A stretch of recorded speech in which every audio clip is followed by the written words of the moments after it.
it did get overwhelming. I'll say that. Like, I was taking in so much knowledge and looking at our life and being like, oh, I give my kid this and this, or we eat this, or my dish soap and my laundry soap and my toothpaste, and whoa, where do we start? Welcome to the More Sunsets Please podcast. Have you ever wondered what it would be like to live debt-free, sell it all and live small, travel the country full-time, or raising animals and growing your own food as a sustainable family? My name is Kate, and these are just some of the stories of those who have jumped outside the box and living life on their terms. This is More Sunsets Please. Meighan, I am so excited to have you here on the podcast. Yeah, I'm excited to be here and looking forward to it. Yes, I am so excited as well because you've got a great story and some great information and little tidbits for people. Now, I always like to start off with, where are you at right now? Well, we are in Sarnia, Ontario. I guess I was born and kind of raised around this area. I traveled a lot, moved a lot as a kid. Actually, I am 33 this year and I've moved 27 times. So I should get a badge or something.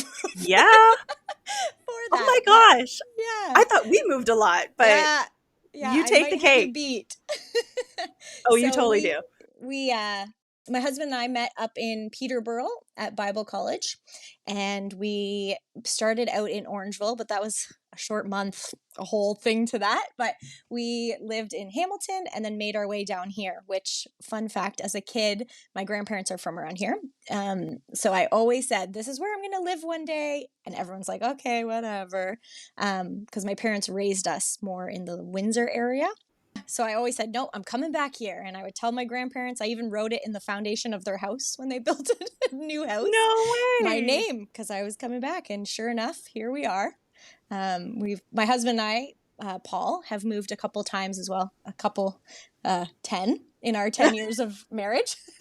There's a theme happening here. There is. Yeah, but we fell in love with Sarnia, and we had a quick little blip, which I'll get to when we share a bit of more of our story after, but we moved to Brantford and then moved back. So this is truly home for us. This is truly home. We love it. So yeah. Sarnia, Ontario. Yeah. Good old Ontario. Right on the border. That's right. Yeah. Where we crossed was in Sarnia. Oh, I know. I love our Sarnia border. It has been such a gift the last couple of years. And prior, I mean, Hobby Lobby's like 15 minutes from my house. So that's great and dangerous for my bank account. Before we got here, I didn't even know about Hobby Lobby. What? I didn't know about it. Oh my goodness. And then I went into one thinking it was like a collection store, like the hobby stores at home. No, my friend. Yeah. Well, it is a collection of decorative things for your house and a place to spend your money. All the monies. The monies. Not me, because again, we're from Canada. So I've never gone into a store, and I was listening to the music playing in the background, and I'm like, wait a minute. Christian I know music? this song from church. And then, they close on wild. Sundays. They still do, They still do. Yeah. And we've come across a whole bunch of places like that, which again would never fly in Canada. No. Ever. That would never fly. Like even Easter this weekend, how many stores were still open? Christmas, everything still stays open for stuff. It's, it's wild. Yeah. It's wild. Crazy. So good on them. Yes. Yes. Hobby Lobby. Yeah. And Cracker Barrel. Yes. They're one of our favorites because they let us park there. Oh, that's cool. I didn't know that. Yeah. There's designated RV spots. So we call it cracker docking. I'll have to keep this in mind because our goal one day is to buy a trailer and go winter, get out of Canada for the winter. We are not snow people at all. So I'm kind of like keeping a mental tab of where's the places to go? How can you spend the least amount of money? Oh, girl, I got you covered. I'll be calling you up.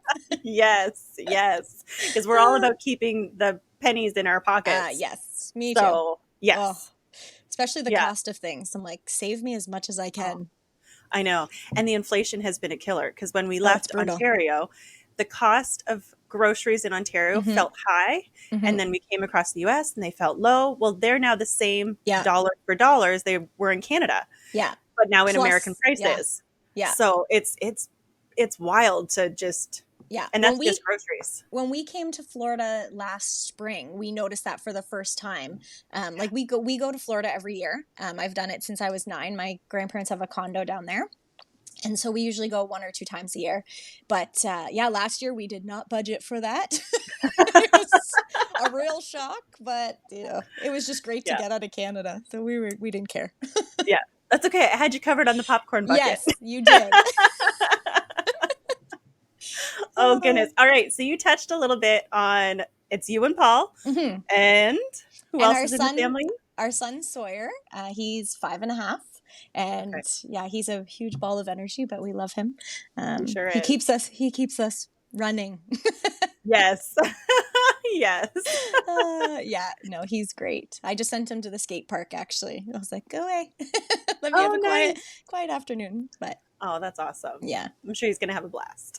Oh yeah. Now that the snow, or well, we didn't really have a ton of snow, but now that the cold is gone and we're getting sunshine and warmth, yeah, we're gonna spend so much time outside. Oh, yeah. Yeah. And it's cold here now after some insane heat wave. Yeah. Now we're into cold.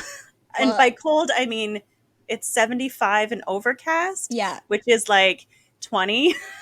You know what's funny is I don't understand Celsius. So I say Oh, this to people really? all the time. I'm like, okay, we're entering Fahrenheit weather. And they're like, what are you talking about? I'm like, well, when it's warm, I do Fahrenheit. When it's cold, I do Celsius. Don't Yes. ask me to translate because I don't know how, but my brain knows in the summer Isn't I that like funny? Fahrenheit. I wonder if it's because you were always in the South in the winter and so Yeah. focused on the temperature in the South, because it is a big difference to hear. Oh, yeah. It's in the 90s this week. Yeah. And you're like, okay, that's going to be toasty. Yeah. Whereas you hear 30s in Canada and you're like, okay, that'll be warm. Yeah. Right? And then 35 is like insanely hot. Yeah. But wait a minute, you just said 30 was warm. I know. And 35 is like insanely hot. Yeah. It's more exciting to me to hear Fahrenheit in the summer too. I'm like, woohoo, 88 degrees instead of whatever the translation is, 20 something. 20 somethings. Yeah. The high like, 20s. Ugh. Yeah. Yeah. Yeah. Oh, that's funny. It's probably a border city thing. Like I always grew up on border cities. That's true. So that's what I think it is. But so do you do like distance the same? How do you do your distances? No, I still do those kilometers. Yeah. Okay. Yeah. Because that Which just is makes funny. sense. Yeah. Miles and feet and yards and distance has never made sense in my brain. Well, and the thing is, when I go to the States, it's usually my husband who drives. So I don't have to think about miles. Yeah. I just sit there. Yeah. Just sit there. I don't even co-pilot. No. I just sit there. I am the music person. Nice. The DJ of the drive. The snack lady, the plan the hotels. That's me. Nice. All right, let's dig in. Let's get into your story. So you're the very first one who is not, actually the second one, who is not an RV story. Ooh. So yeah, and yours is very unique because you guys live in a sticks and bricks, as the RV community calls it. You live in a home. Yeah. You live in the city, which others are trying to get out of the city. But you have a little unique twist. So let's give us a little background on your story. Yeah. So I'll go back to probably like 2020. That seems to be our, pivotal point for pretty much anyone. Just saying a little bit about my husband and I. We met in Bible college. My husband and I moved around a little bit, and then we actually interviewed for the same job, which is so funny, right after we got married. And they picked him, but that's okay. There was no hard feelings. So my husband first went and pastored, and it was down in this area about 25 minutes from Sarnia. Yeah, we loved pastoring. We loved ministry. We mainly worked kids and youth ministry, doing a lot of community outreach programs and things like that. And then we moved from there shortly after we went through a whole thing. My dad passed away, and we just kind of evaluated our life. This was the first step, I guess, in looking at things a little different. And my husband said, you know what, like, I actually want to go into construction. He had done it since he was 17, just as a side thing, learned about it. And so we were both at the time employed after he left that church. And we're just like, God, like, what do you want us to do? I don't know. Okay, we're unemployed here, and people are thinking we're crazy. And yeah, so he came to me one day and he's just like, hey, Meg, like, I really think I need to, like, God's telling me to start my own business. So if you know me at all, if you know him at all, we're like, yeah, sure, let's go for it. Well, if it doesn't work, it doesn't work. This is kind of our view. And so, yeah, we launched his business, and a little bit, maybe like a week or so, like it wasn't long, I got a call about a church here in Sarnia for me to come, originally just to revamp their kids program, and turned into 5.5 years there. And then that brings us to what, 2018, I believe it was, shortly after our son was born. And I got a call for a place in Brantford, a church in Brantford.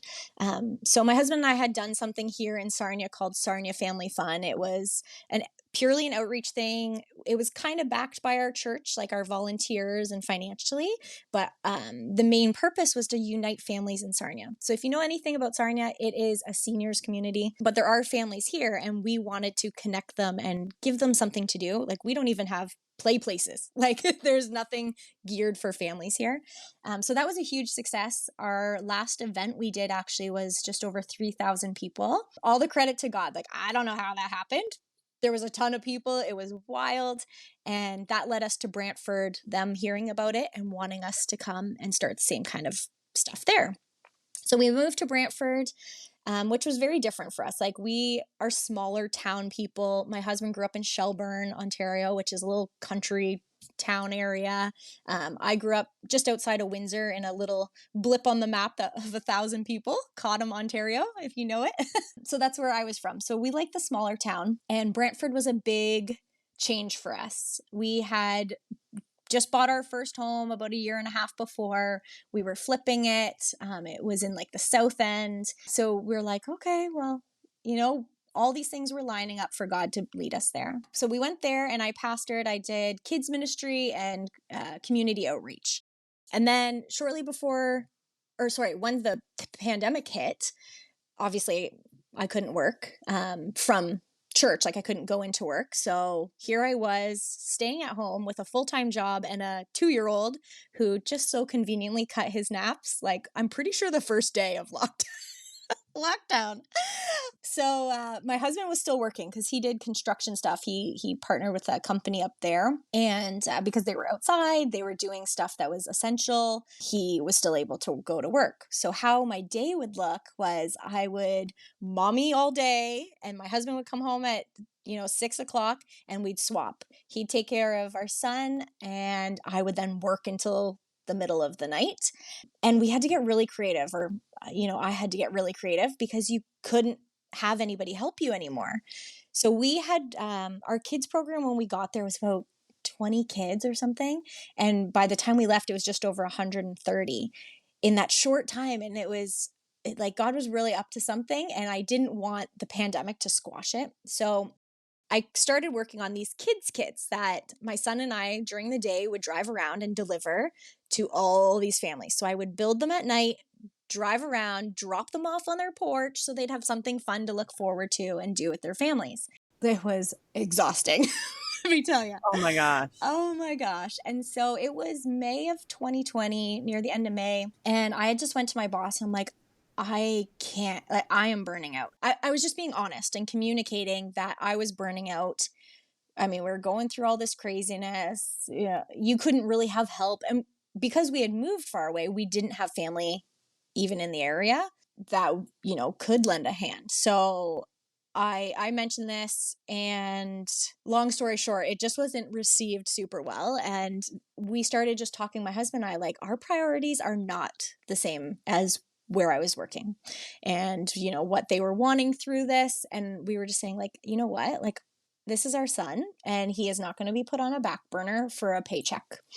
And so, and yeah, not just for a paycheck, but for other people. Like, we weren't going to put everyone else before our family. And so it was sometime in June, because it was a hard decision to make. Like, we had uprooted, and Brantford is a lot pricier than Sarnia. And we're like, okay, well, how do we afford this on one income? We realized we couldn't, but we didn't know what to do next. And so one night, it was about 1:30 in the morning, and I was working on these kids kits, and my husband was sleeping, and I was just listening to worship music, and I just really felt like God saying, like, you need to call the people who bought your house and ask to buy it back. In the house in Sarnia. Yes, to Yeah. ask to buy our house back. And I was like, okay, sure. So, like I said, we're whatever God tells us to do, we do. So I ran into the room and I was like, Paul, like, this is going to sound crazy, but I feel like God's saying we need to buy our house back. Ah. And of course, if you ever meet him, he's just like, sure. you know, yeah, whatever, let's try it. Yeah, so the next day we called. We happened to know them because they were from our old church. And so we knew them and we called and we're just like, hey guys, this is super crazy.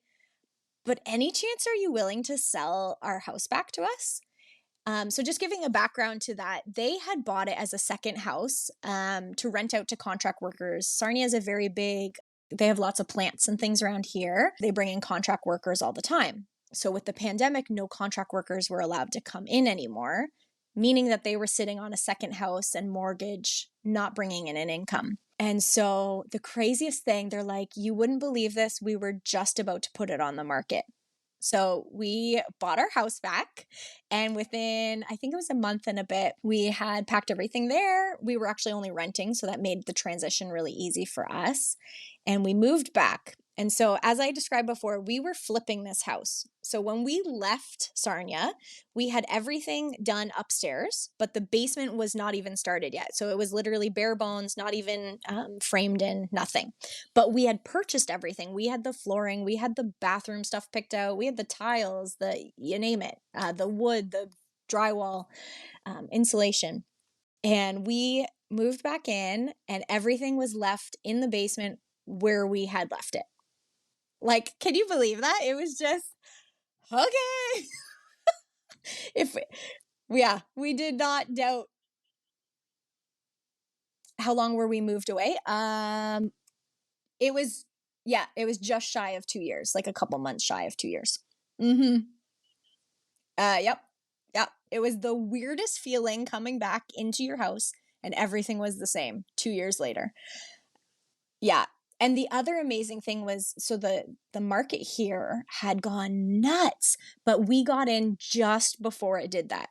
So we bought our house back for, I think it was like 15,000 more than what we sold it for, which was not much. And then within the year, we had it like reevaluated or whatever it's called, and it had already doubled. And we're like, whoa, okay, that was a very good decision.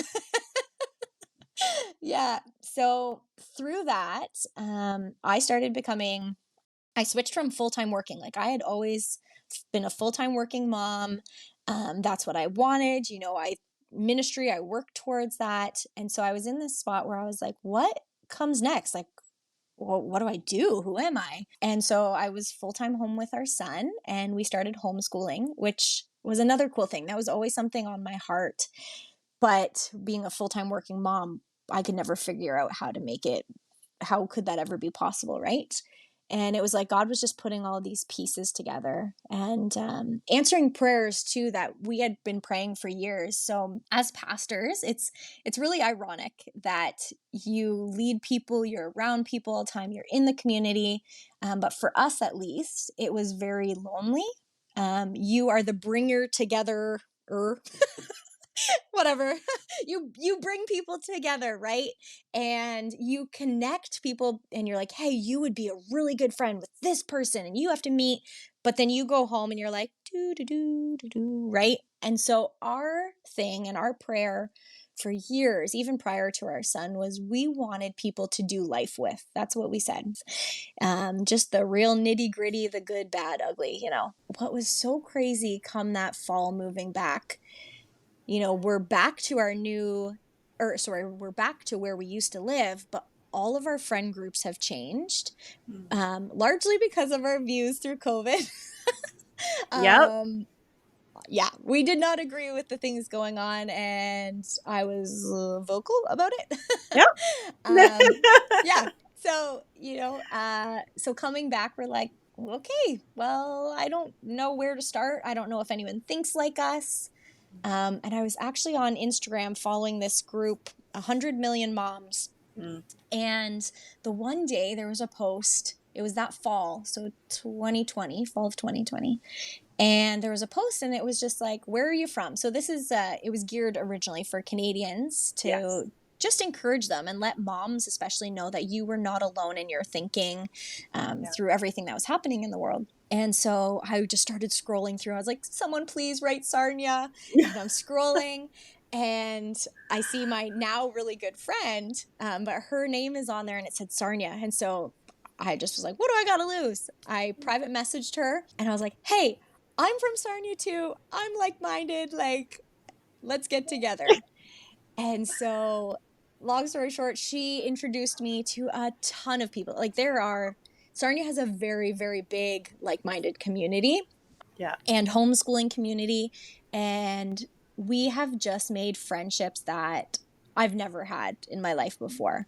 That, we've walked with people through their really tough times and personal situations, and they've walked through things with us and without judgment, just being there.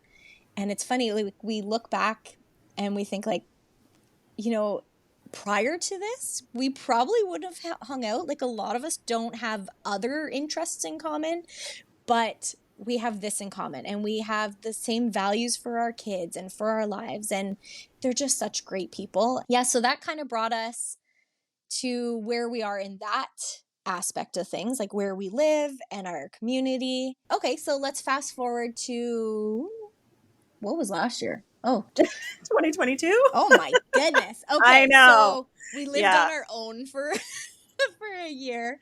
And in early 2022, my husband's brother and family moved in. So brother, wife, 3 kids. And just for context here, we live in a 900 square foot home. It is not big. But the pandemic, it was threatening jobs and it was all this kind of stuff and things that we were hearing in the world. We're like, oh, we might be stronger in numbers, right? This might be a wise move. And so they were in the GTA, which we all know, if you're from here, that is the place you do not want to be through this. That is Toronto, yes. Toronto and the greater area around Toronto. Yeah, so they moved in. They actually ended up moving out just before Christmas and getting a place. Oh, they But did. yeah. So they lived with us it was almost a year. So they moved in February 2022, moved out December 2022. Yeah, so we house shared, we shared groceries, we split meals, which was really nice that way because I only had to cook every other night. That Nice. is awesome. Sharing the Yeah. laundry load, right? Like going downstairs and seeing that your laundry's folded, not just switched, but it was folded is such a nice Wow. such a nice thing. Wow. Oh yeah. So those type of things I will definitely miss. And I know our son, like he's an only child, so he really misses that his 3 cousins were here all the time with him. He also loved getting his own room back. So Yeah. yeah. Yeah. So we house shared to get through the tough parts of the last couple years. We house shared. It was a great thing financially to do as well, bringing 2 incomes together and sharing the cost of a home, the cost of, certain groceries and things, like I said, meals, obviously sharing things like laundry soaps and toilet papers and all that kind of stuff. Yeah. Yeah. And then through last year, especially, is when I started putting on my, I guess, what is that little house on the prairie girl? I haven't gone that far yet to learn. Laura Ingalls. Yeah. I always hear that name being thrown around. And I'm like, I Yeah. just got to watch it. Because in my I know. head, it's, Me too. I never have yeah, either. So yeah. you're not alone. No, I'm not the good. only Canadian who hasn't watched it. That's good to know. But I've watched Canadian Anna Green girl. Gables, so I I'm haven't. halfway there. Oh, I just rented it from the No. library. You have to check it out. Okay. It's, yeah, I'll be right 3 over. parts. I'll just bring it to Florida in a couple weeks. Do you have Okay. 9 hours? Because it's 9 hours of watching. Oh gosh. Can you imagine? Okay, kids, go to the pool for the day. The day. Yeah. Bye-bye. Yeah. So, anyways, I put on that, that kind of mindset of homesteading. And the last couple years, like I grew up, my mom mentioning a lot of things, alternative health wise, you know, essential oils and eating healthier things. And she's been on a journey the last few years for her own health too. So I started learning more about, you know, things even like almond flour. Before I was like, what's that? I don't know. Learning things like instead of sugar, I can use honey or real maple syrup. So it all started with just learning different things. And that really helped with the community we are in too. And our type of friends are um, light years ahead, some of them with that kind of stuff.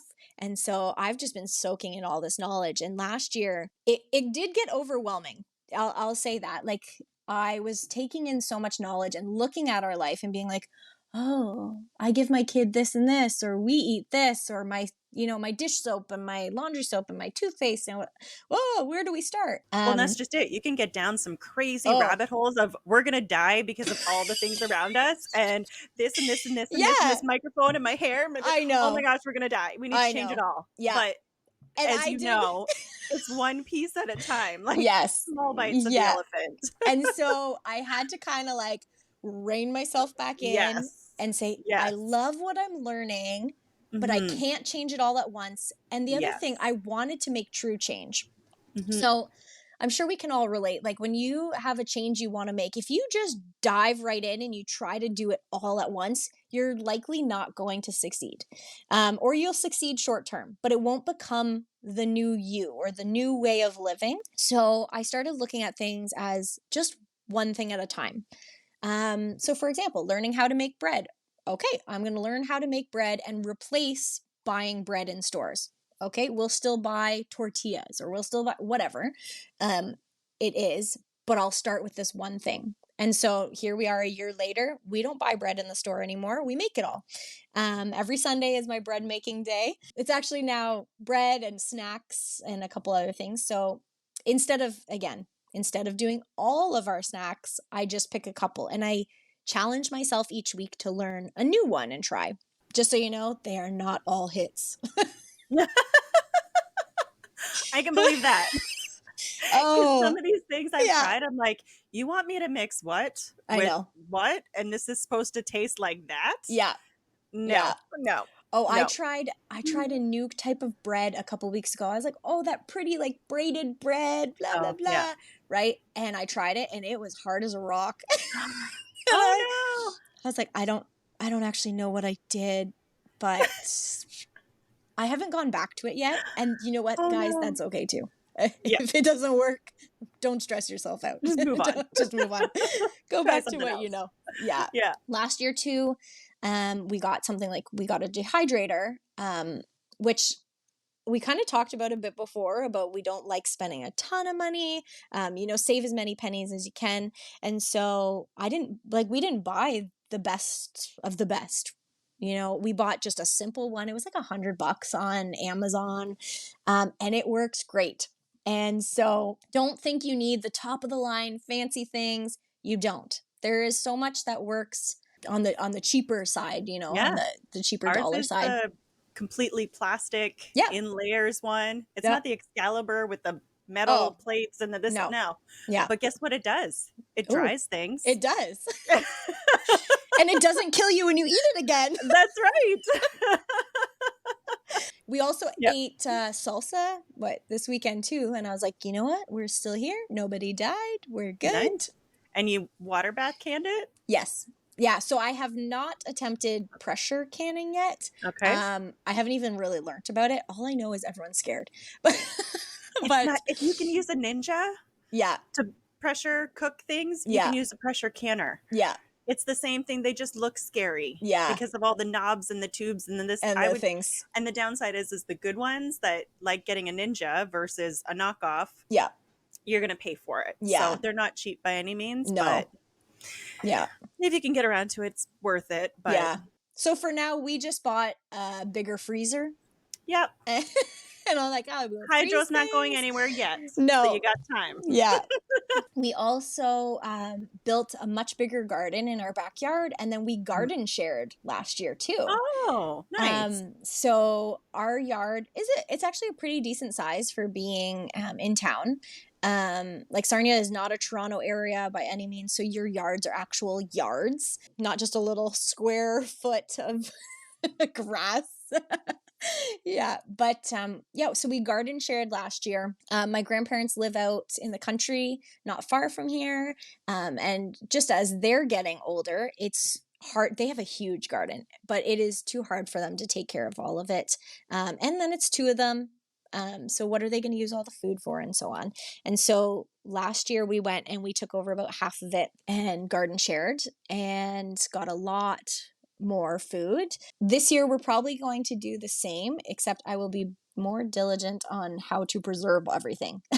So last year we were feeding 8 of us. This year it's going to be back to 3. So we're going to have a lot extra to actually save. And we're kind of setting, like, we're working towards, we still have a long way to go, but we are setting a goal that we want to be people who don't use the grocery store anymore. Just with the prices of everything going crazy, with learning about what's in stuff, they're hiding crickets and things.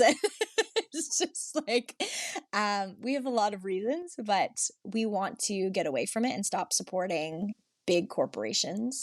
Yeah, so that's our goal. We still got a long way to go to get there. But yeah, so this summer when we do our gardening, we're going to make sure that we've learned more about how to preserve them and so on. Actually, you can't see behind me right now, but I attempted this year to plant early. I always see people Right. online that plant early and plant inside, and I've never been that person. I've always Yeah. just gone out at the end of May, stuck them in the dirt, and called it a day. And Yep. somehow it worked. Yep. But I was like, cool, okay, people start early. There's got to be a reason. Well, I bought those little seed pod dirt Yep. things, whatever. The little pucks. Yeah. And I put a bunch of seeds in, and in the tray, it doesn't look big. Well, I started it in February. And Oops.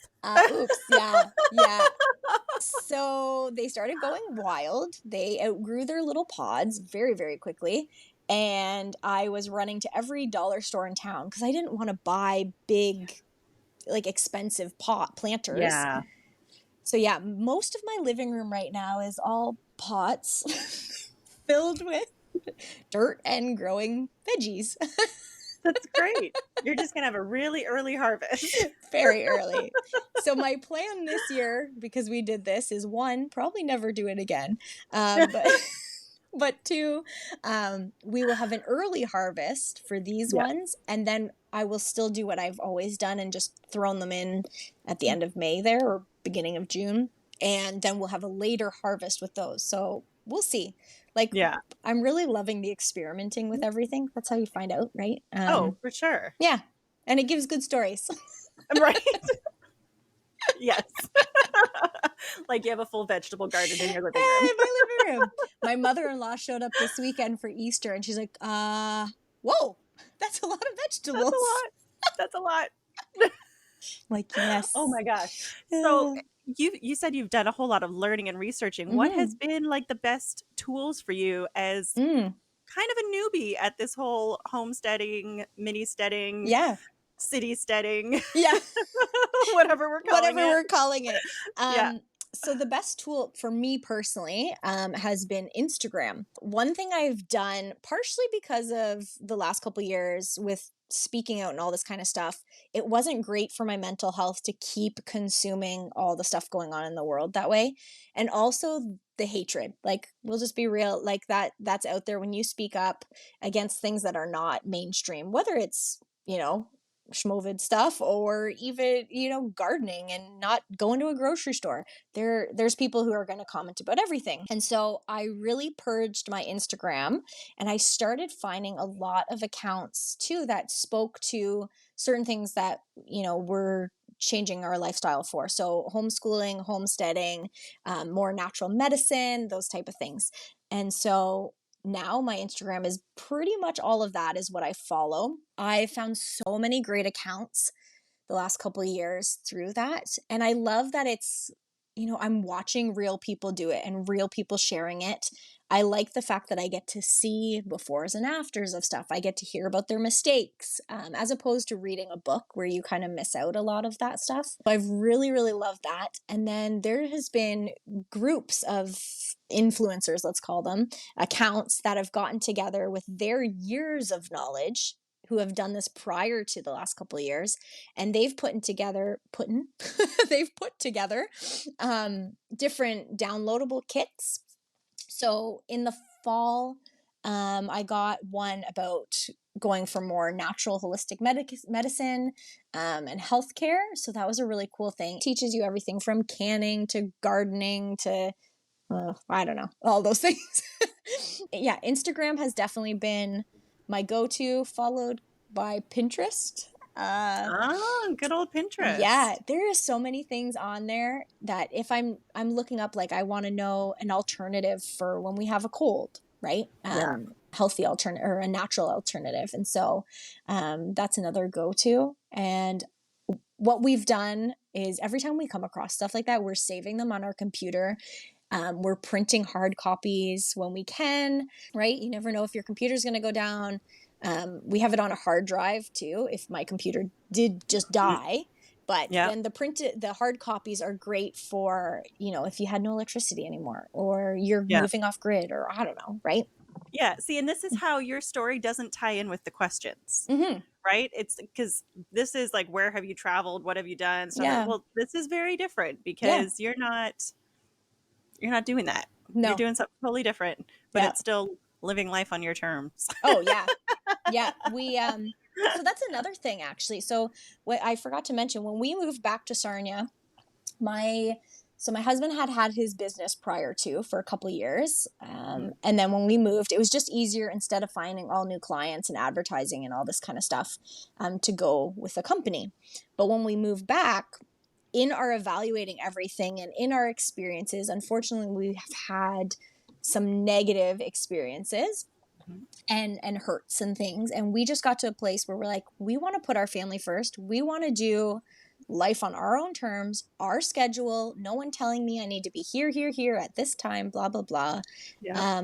We were very much in a workaholic type state for many years prior to our son and the first couple of years of our son's life. Like when we had our son, I ran an outreach event only 2 weeks after he was born.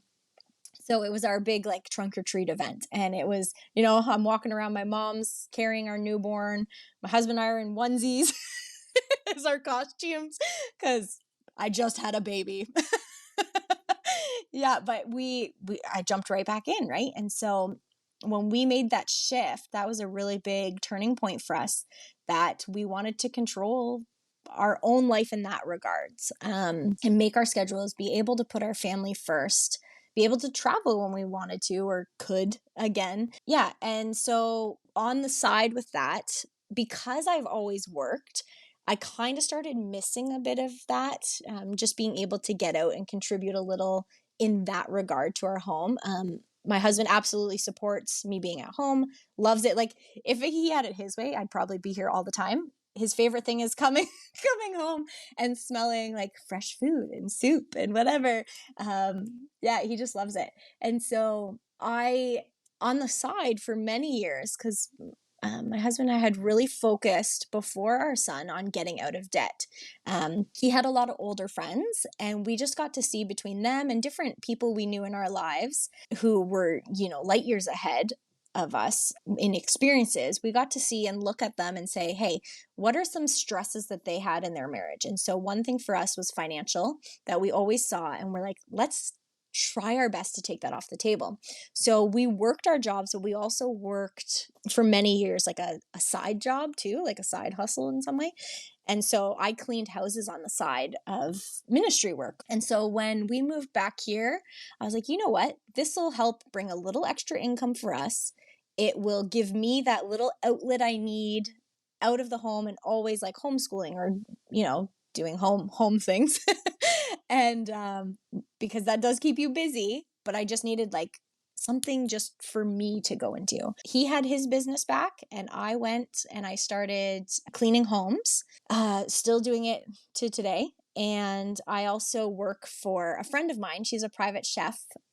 So I do a bit of like her bookkeeping stuff, administrative, and so on. It's great. I can do it from home. I can travel. Like, so I sought out things that would still help us financially, but still fit our lifestyle. And so that's what we're doing now. He's got his business and I've got mine, and we can still homestead and we can still take care of our son and leave when we want to. Right? Yeah. Now, you had touched a little bit on the spark to make these changes. Mm-hmm. Like so many, was all the 2020 Mm-hmm. shenanigans. If you look back when you guys made that decision to make the change, did you have any concerns or fears jumping back and switching everything up, leaving the Yeah. workforce as you knew it? Mm-hmm. And really, actually, even leaving the church in the way that you guys have always known it, because that's a Yeah. big part for you guys, is you went to school to be a pastor, both of Yeah. you, and Yeah. your views have drastically Yep. changed, Mm-hmm. and you no longer attend a church in the same manner anymore. So No, there's so much actually, that's changed. So I'd yeah. love for you to talk on the Yeah. challenges, the fears, and the outcome. Yeah. So, yeah. Oh, there's so much I can say. I Um, know. Yeah, you might have to remind me of a couple of things you just said, but that's okay. fears. A big fear was in that time. Like I hadn't really spoken out anything about everything world stuff that was going on. We had our thoughts. We still lived life normally. And we just didn't advertise that we were. But then I got to a point with all of the changes that I really felt like God saying, like, hey, like, speak out. And I'm not a confrontational person. I don't love it. I don't like people not being kind. And so a big fear in the move back, as well as starting to speak out, everything was the pushback from people. Just even the opinions, I guess, of moving back was like, are you guys crazy? Right? And we had already heard that so many times. Like my husband and I got together and married in 9 months. Like the whole You already thing. knew crazy. Yeah, we already knew. Already knew crazy, and we already knew opinions. But we even knew opinions from us packing up and moving to Brantford. Right? People are like, "Oh well, good luck. Like that's not going to work." And then moving back, it was the same idea. Well, you're going to go to one income, you're going to start back your business, you're going to whatever. And we just had to put our faith and trust completely in God. As I've already shared, right? Like that is only a God thing that we got our house back and the stuff was there. And even to my husband's business, before we moved back, he got a phone call after we made this decision.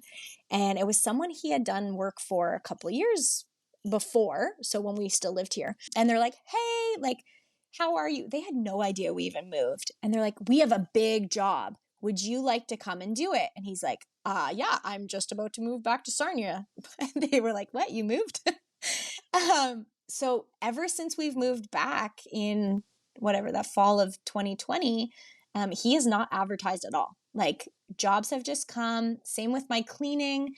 People were just reaching out and it was word of mouth. Yeah. So that fear was very quickly washed away. The fear, unfortunately, of the confrontation and stuff, that was there for a bit, but I just had to keep leaning on God for that too, for the strength. I have never been one to watch the news. I have never been one to look into politics or anything. And I dove in to know my stuff because I knew exactly what was going to come in speaking out. And so I made sure that I was well versed in it. I made sure that I studied what I could, found the sources, saved them on my computer, like here is the stuff to help combat that fear and those challenges that I knew were about to come. A really hard part was a lot of the hateful stuff that did take a toll, like on your mental health. So that's where I got to that point. Like I said, with Instagram, especially, and social medias, I got rid of most social medias. Because it just got so heavy, like the hate messages and things like that. Yeah, so I started setting boundaries for myself, which was a huge lesson as well through the last couple of years for both of us. We've always been people who say yes to everything. And now we have become people who say yes to putting our family first and yes to other people when it doesn't suck from our family's energy, right? And that kind of stuff, or go against what we're feeling is our priorities. We're not just going to do it to people please anymore. Stepping out of our ministry position too, we were one of very few who had that view, and that was difficult we started seeing things just even in all types of denominations that were not lining up. We were learning a lot more about our faith, about Christ, about historically and what the Bible says to do. And we were seeing a lot of things that weren't lining up. Like we just finally took a step back to think of things ourselves as opposed to just hear it and say, oh, yeah, critical thinking, I guess. Speaking on that, we came back and with that community of people because we weren't allowed in a lot of churches too. We didn't wear masks.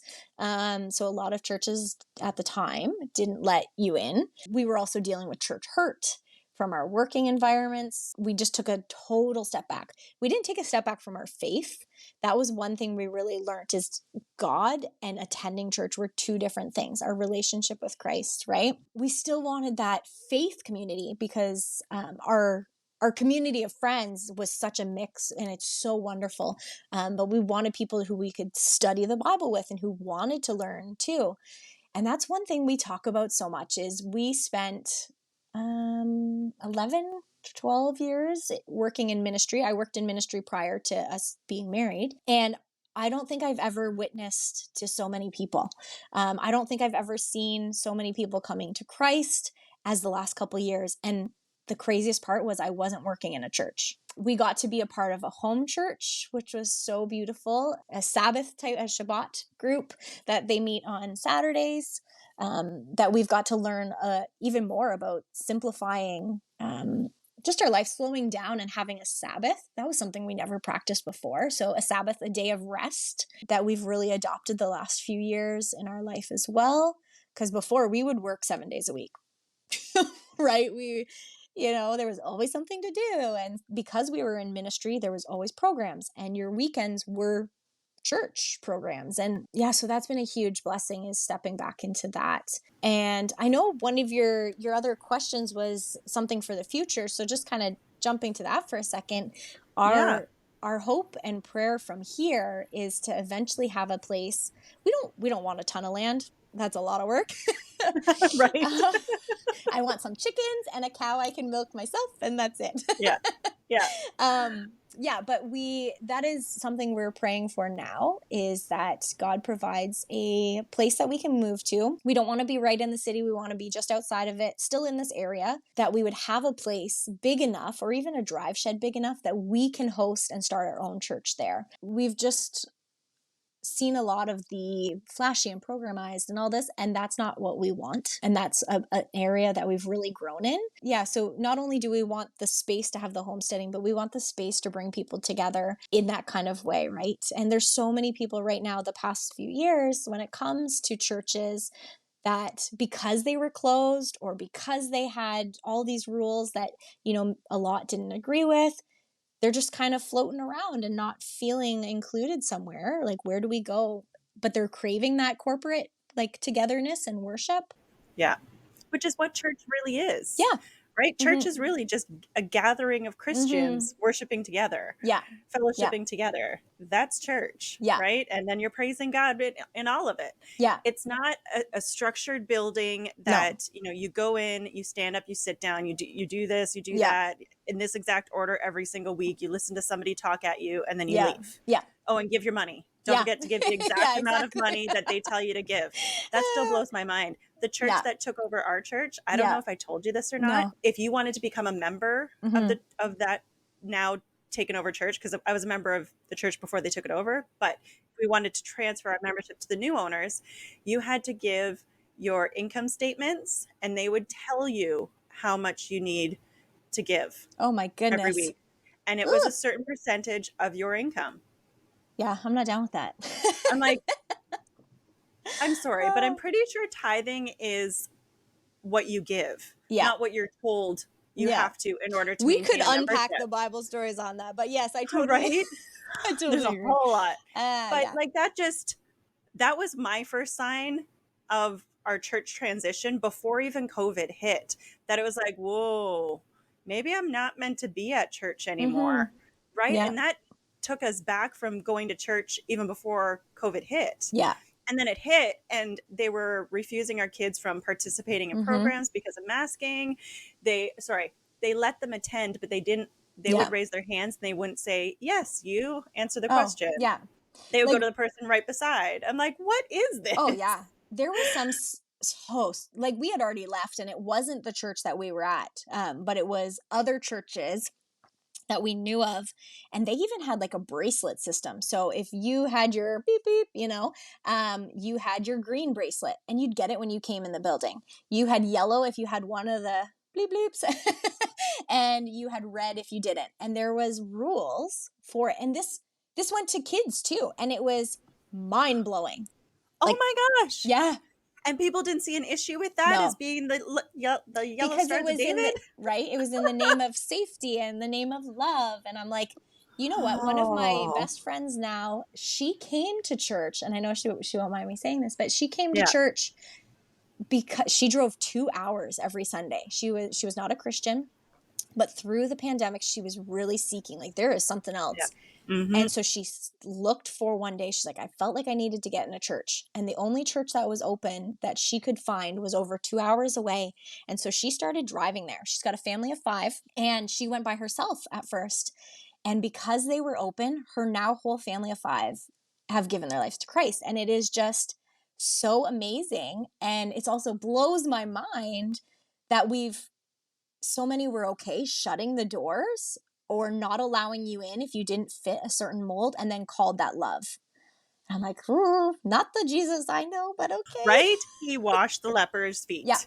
Yeah. He didn't say, oh, you can't come in because you don't have Mm-hmm. the right color bracelet. You didn't Yeah. follow the government's terms of Yeah. medical, You right? Like, don't have the no. diaper on. Like, well, Yeah. oh, yeah. It's wild. It's so incredible because I agree. I find that those who have seen what's been going on, whether they were Christians or not, the more they kept digging and digging into the root of what's causing all of this and the root behind what's all behind all of this, that it always brought them to Christ Yeah. every single time. Yeah. It may take, it may have taken a year or 2 or even 3, and for some they still haven't found it yet, but they're still digging because they know there's something. Yeah. And that's what it is like you and I both know this Yeah. all comes back to good and evil, like Oh, true yeah. rooted good and evil, not the stories that we hear, but that's how and I think that's why so many are finding different faith, different religion, different viewpoints as to what they had before. We always believed you had to go to church on Sunday, you did your stand up, sit down, your singy songs, listen to the guy talk at you, and you leave. Yeah. Right? And then you go about your merry way for the rest of the week. Yeah. And it's I just now one call day, that a Sunday right? Christian, No. right? We were Yeah. Sunday Christians. Yeah. And that's what we were raised on, to the point now where, like, I just read the resurrection story to the kids on Sunday, and there was words in there that I'm like, wait a minute, I didn't know that. Yeah. Right? Yeah. Like, I'm over 40 years old and I'm just learning this as a Christian, and it's just wild, absolutely wild. I have learned so much the last couple years, and it's funny. Yeah. Like, it's wild to think that Yeah. both my husband and I went to Bible college, and there Yes. was so much we didn't get taught. Yeah. And we have just had our eyes open. We're still learning. And what's cool too, and I said to my husband a couple weeks ago, I'm like, we were at doing a home church thing, and I said, I don't know what it is, but when I come to these, like, I am so fueled after. I'm Yeah. filled up. I am excited to actually crack open my Bible and learn things Yeah. and dig in. But when I've shown up on a Sunday, not every time, like, we've had some really good experiences. Yeah. But yeah, I feel different. And it's funny because even with the kids, Mhm. right? Like, we have, I'm sure it's controversial because everything is these Yeah. days. We have an action Bible for Oh, yeah. our middle guy Yeah. because he will pick up pictures more than he will just a straight up word book. And so he picks up this action Bible and he'll pick it up all the time. All the time. I swear he knows more in the Bible than I do Yeah. at this point because he's read this front to back so many times. But he even turned to me yesterday and he's like, Mom, how come I didn't know that there was more than just Goliath as the giants? And I'm like, oh, I love you so much right now. You're asking great questions. Yes. Let's dive into Yeah, this. because he learned about Ogs. And I'm like, Yeah. oh my goodness, I love that you're asking this. Well, let's dig in a little more. And Yeah. everything comes back as a question. Okay, how about this? What do you think of that? Well, does this make sense? So it's just, and it's teaching them more so from what we weren't taught of to keep asking questions. Yeah. Don't just take what somebody tells you Oh, as exactly. solid gold, Yeah. especially in the church. Oh, yeah. And I hate to say that now, but at the same time, it needs to be said because we were taught so many things at church that just doesn't, it's not even in the Bible, Mm-hmm. Oh, right? And yeah. we're taught all these things that I'm like, what? Why do How we does do this? this? What? No, Yeah. right? And then like yesterday, a friend of mine shared, why are you celebrating the resurrection today? Because it's not today. If you Yeah. actually read it, if you actually read your Bible, Yeah. right? And it's true. So, but it's just all those little things that you have to step back and reevaluate and question more to find where you're at in your faith walk because it's a reset. Oh, I yeah. hate that word too, Yeah. but it really is. It's a reset in our faith because we were just served all these things on a platter of this is what Christianity is, this is what you're supposed to do, check all these boxes and you're good to go. But it's not. It's not at all. And I love it. And the other thing we've learned and noticed over these last 2 years is so many, like yourselves, are walking away from the structured church and are going with unstructured ways of faith. Right. And so many, one of the podcasts I talked with the family, and he said, church is serving other people. Church is helping somebody lay their floor. Church is, dropping off food to somebody who needs it. Right. Like it's so much more than just the stand up, sit down, talk at you and leave. Right. And I love that because I've been asked so many times, well, where are you going to church? Where are you going to church? I said, nowhere. We're not going anywhere to a structured church right now because, especially in this area, being a tourist area, especially, they are all mega church style. And it's all so focused on the lights, the music, the stage performance, the raising of the hands and the talking all the time. And I'm like, Well, it's constantly this okay, being on, this being, like you said, yeah, this performance, right? yeah, Um, so I just want to share, like, and this is probably personal, to share, but I know, sorry, I fully believe that the experiences that we've had, like my husband and I have gone through a lot, in our almost 11 years of marriage.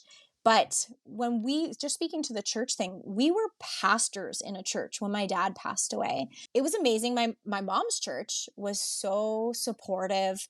They gave meals all the time, all this kind of stuff. Where we were, which it happened like to us, right? And we were the pastors in the church. We were basically just, okay, get back on, keep going, whatever, do your programs, do your things. And it was mind blowing. Then to say the other side of it, this fall, my husband and I, we lost a baby. And going and speaking to that home church and that community that we have now, we literally had meals brought to us every single day for, I think it was 2 weeks straight.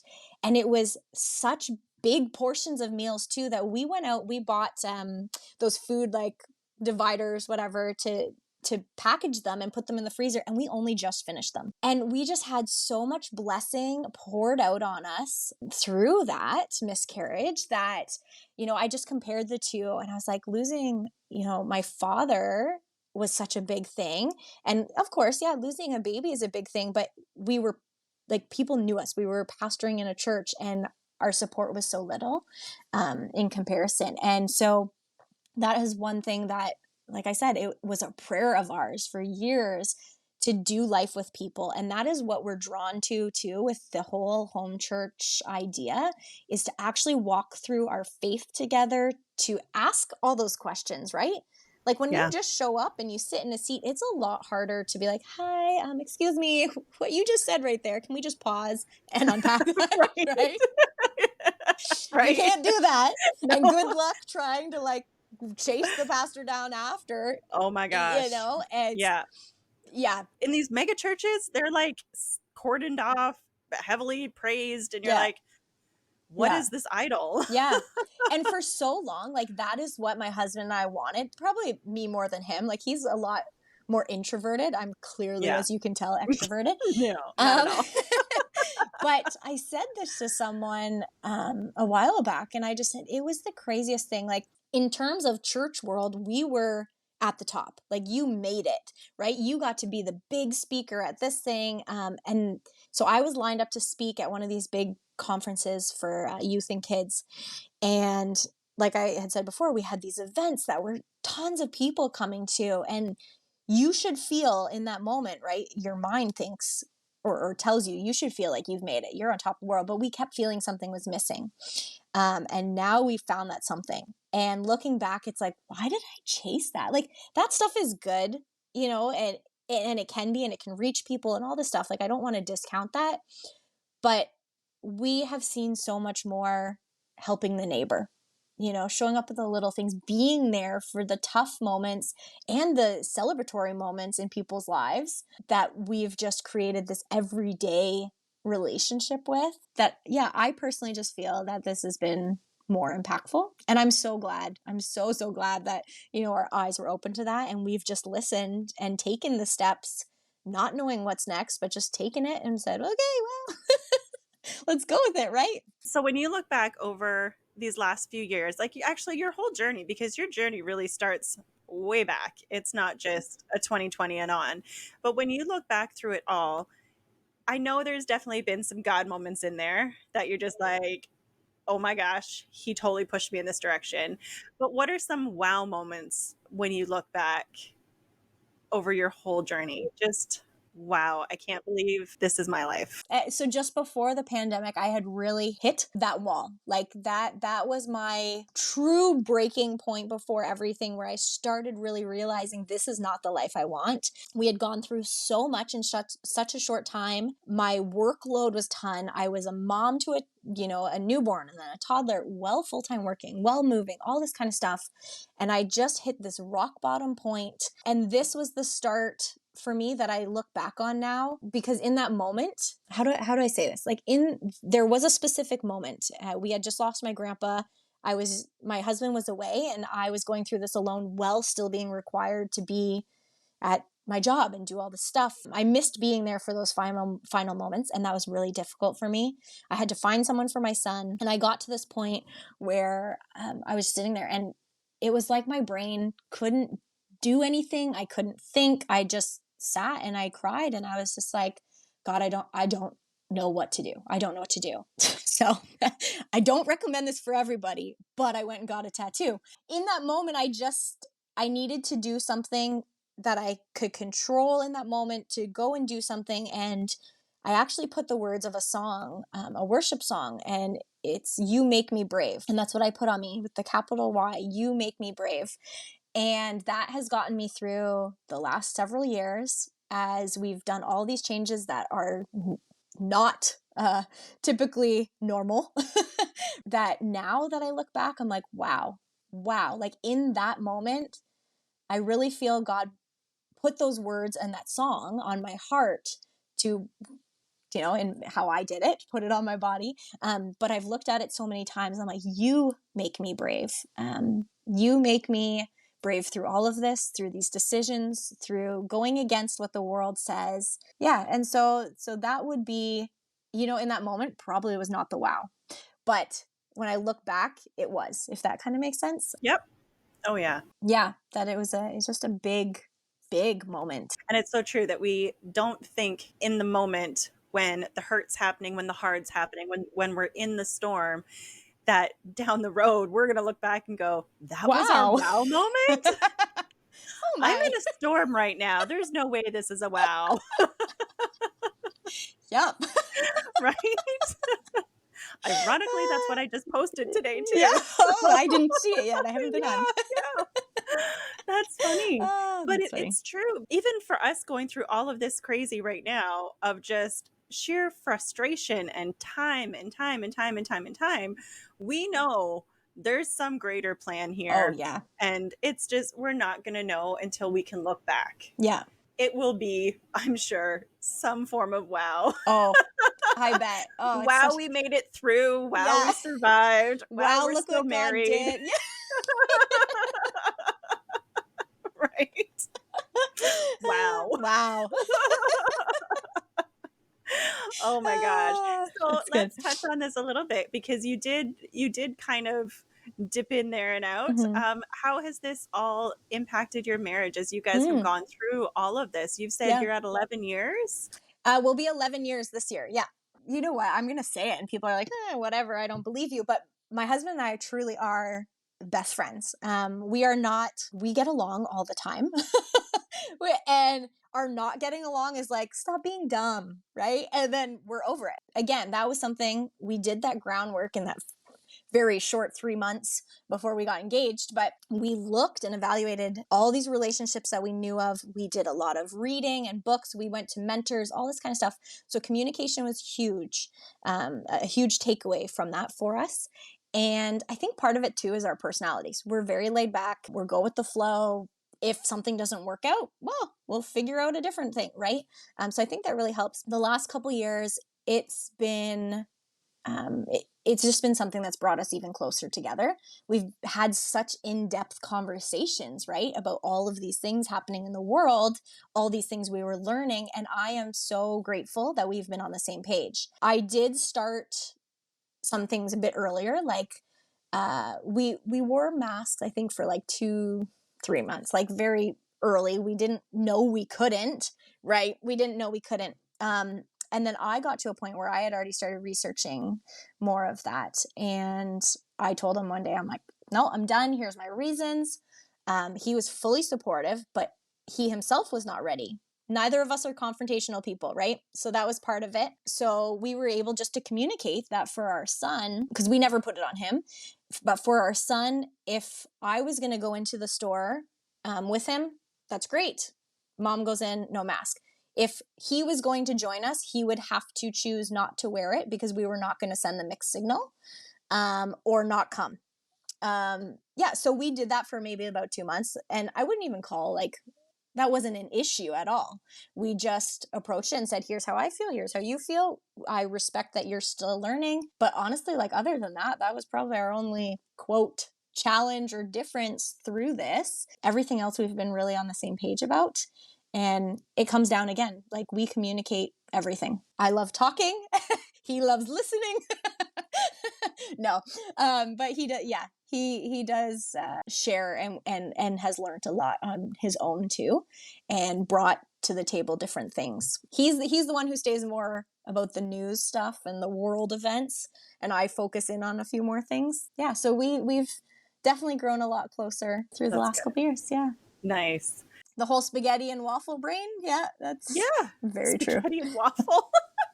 Have you ever heard that? No. Oh, okay. So this is a book. I'm just going to say it quick. There was a book that I Okay. read as a teenager. Girls are spaghetti, men or boys are waffles. And it's always stuck with me. And it's so true. Girls' brains are like spaghettis. Like I start Yeah. here and I just keep going and I think of all the things and then I trail over here and I deal with this and Mm-hmm. I come back, right? Men are like, here's my square, put your syrup, got it. Next, butter, Yes. right? Yes. And it's just compartmentalized, I think that's what it says. Yes. Yeah. There Yeah. was a marriage course that we did that talked about that, Mm. where men can only have one drawer open at a Yeah. time. Yeah, same And they have to concept. close that drawer before they open the other drawer. I'm Mm-hmm. like, oh, that makes so much sense. So I much can't do that. sense. Like, what a gift. I Ooh. know. But we also, part of this whole learning thing over the last Yeah. years, we were created with roles. Oh, exactly. Yeah. Right? We were created to raise children. Well, you Mm-hmm. can't raise children with only opening one box Yeah. at a time, one It's like, drawer at a let's time. focus on feeding you, but I'm not going to pay attention to the clothes, bath, brushing your teeth, all this. Right. Or multiple children. Yeah. Oh, yeah. Eating all the things at the same time. Yeah.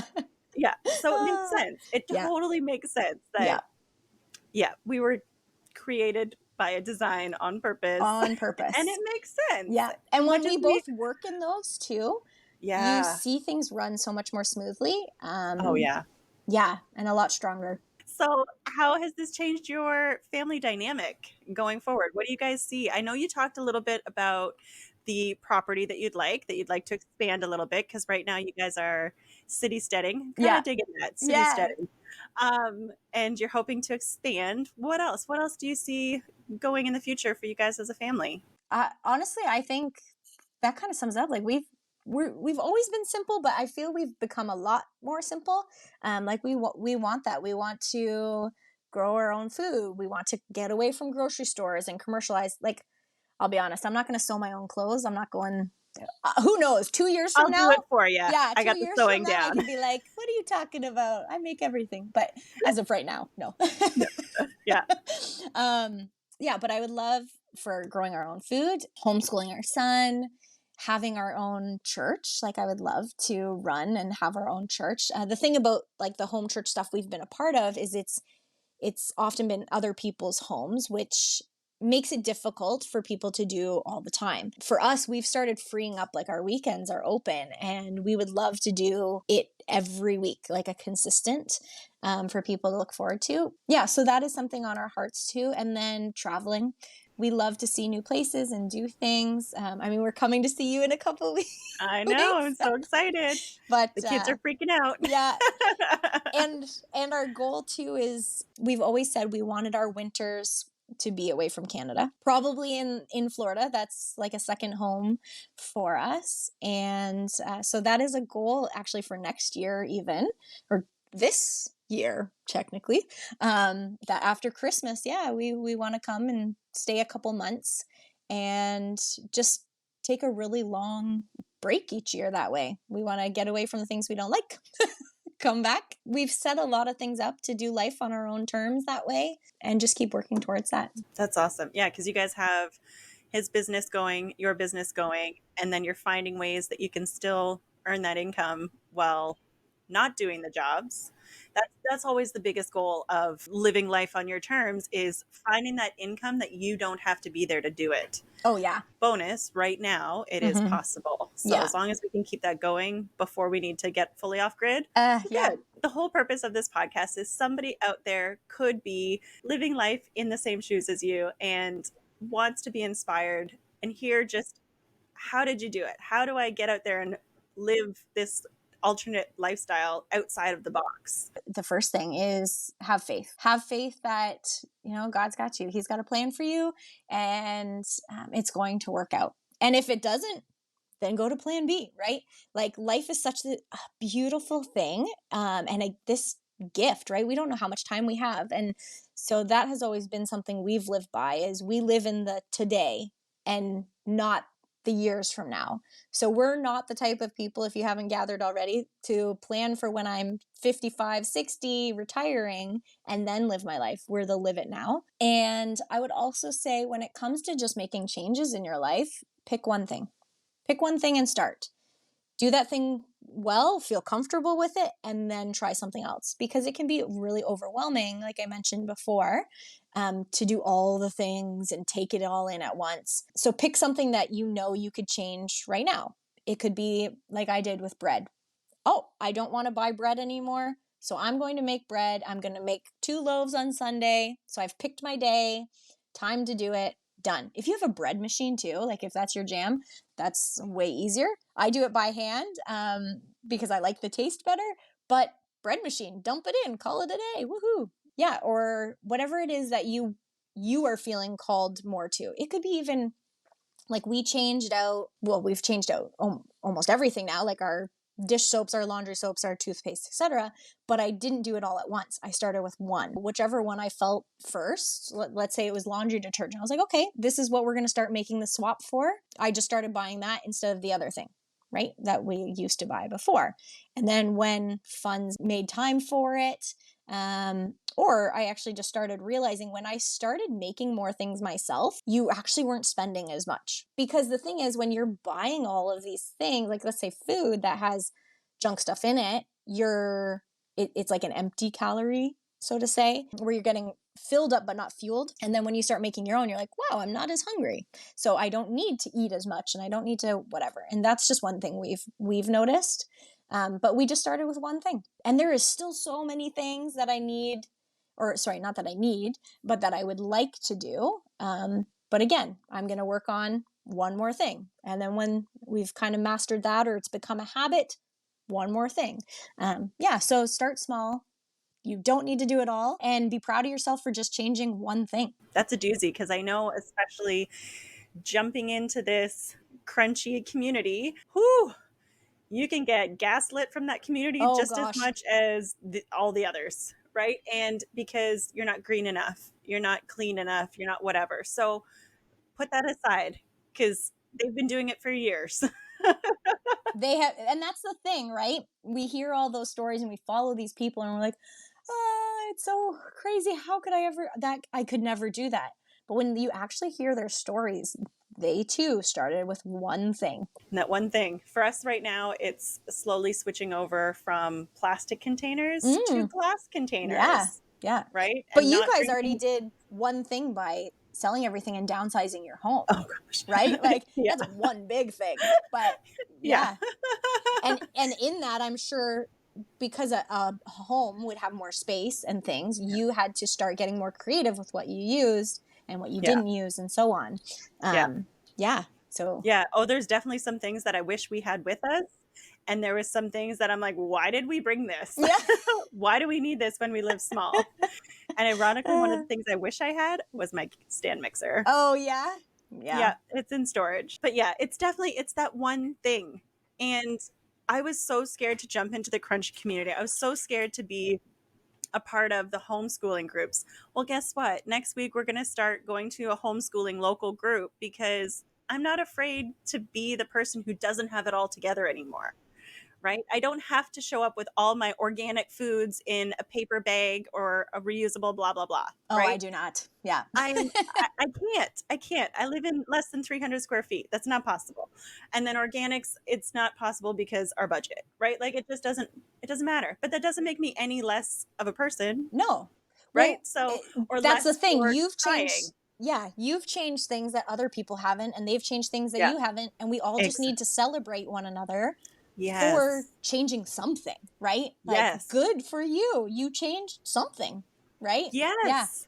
Yeah. Yeah. Just a change. The fact that you chose to make a change, period, Yeah. is huge. Yeah. Because look at how many have still sat and made no changes over these None. last 3 Yeah. years and keep saying to you, wow, I really wish I could do what you're doing. Mm-hmm. Wow, I really wish I Well, it's could like do you what you're can. doing. Yeah. And you're like, but you can. Just one little change at a Yeah. time. Yeah. Or jump and make the big thing Yeah. and roll with it. Yeah. Sell your right? house, get an RV, go to Florida. Yeah. Literally roll with it. Yeah. But it's definitely like just make the little changes. I still remember, I'm calling her out here. I hope she listens to this. But our realtor, when we were putting our house up for on the market 2 years ago, which I think it's in contract right now. Yeah. For the people are selling it just like yours. Less than a year later, they're selling it, or 2 years later. When we were listing it, she's like, man, I really wish I could do what you guys are doing, but insert thing. Our mortgage broker, wow, I really wish I could do what you were doing, but insert this. And sure enough, our realtor has made some crazy changes and jumped with it and rolled with what she could and what she was comfortable with. And, she made some pretty crazy changes. Well, thank you so much, Meighan. Oh, thanks I for having me. so appreciate this conversation. It's been a good one. And I think there's lots of nuggets in there. If somebody is looking to find you, how can they connect with you? Best way would be Instagram, because I don't really use anything else right now. I'm actually working on starting a whole public page. I've spent the last couple of years protecting my page, but so right now you could type in my name, Meighan Tyas, Meighan.